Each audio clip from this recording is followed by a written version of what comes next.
All right, now it gets tricky. I want you to look at figure 11. We're going to be dealing with 4-note grouping.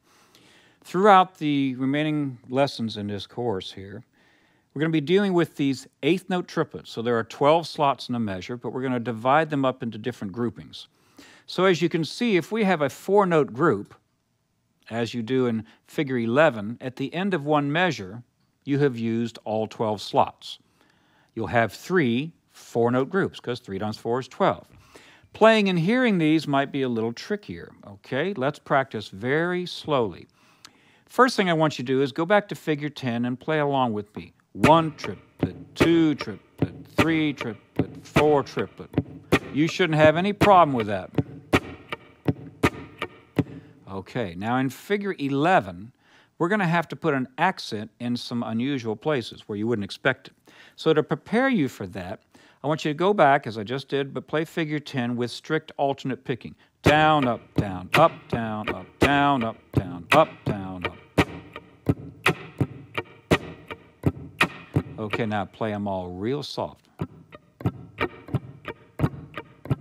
Put your accents.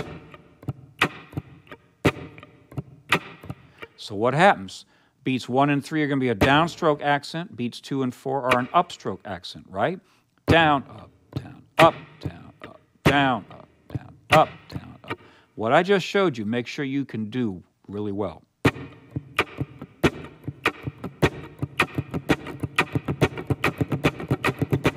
And that you don't lose the groove. It stays real solid.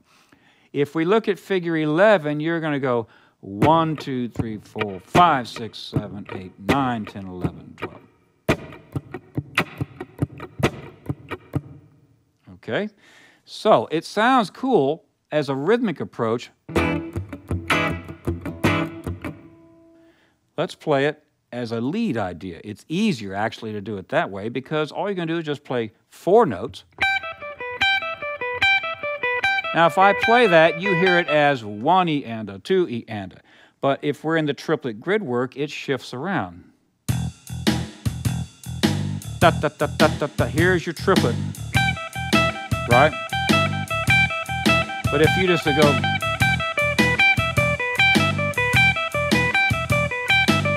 now I told you that at the end of one measure it turns around, right? So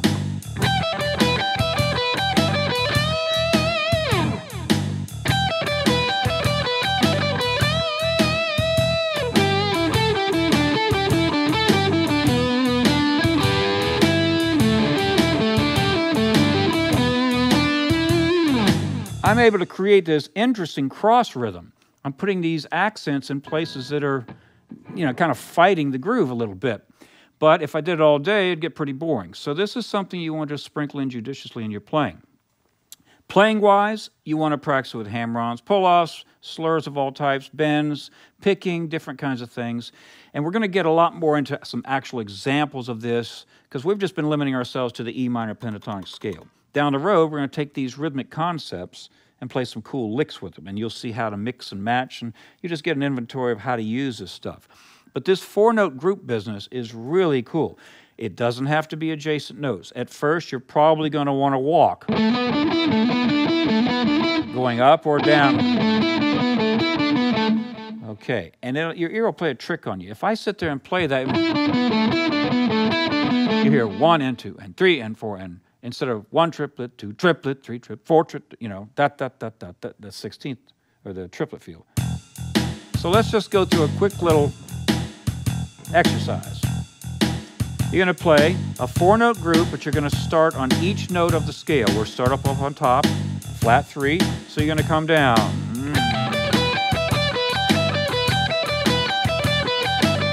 That's pretty convenient because it's 2 notes per string, down up on the first string, down up on the second string.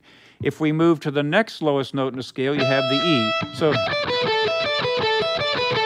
that means you got a downstroke on the first string, up, down on the second, and then an upstroke on the third. Sounds like this.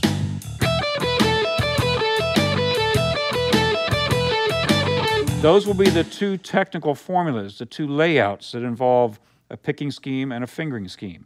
Then it just repeats over again. We start on the second string on the D.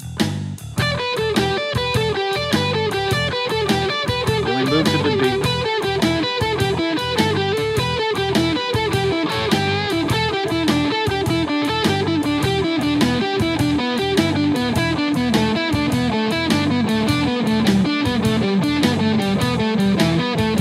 Let's ascend.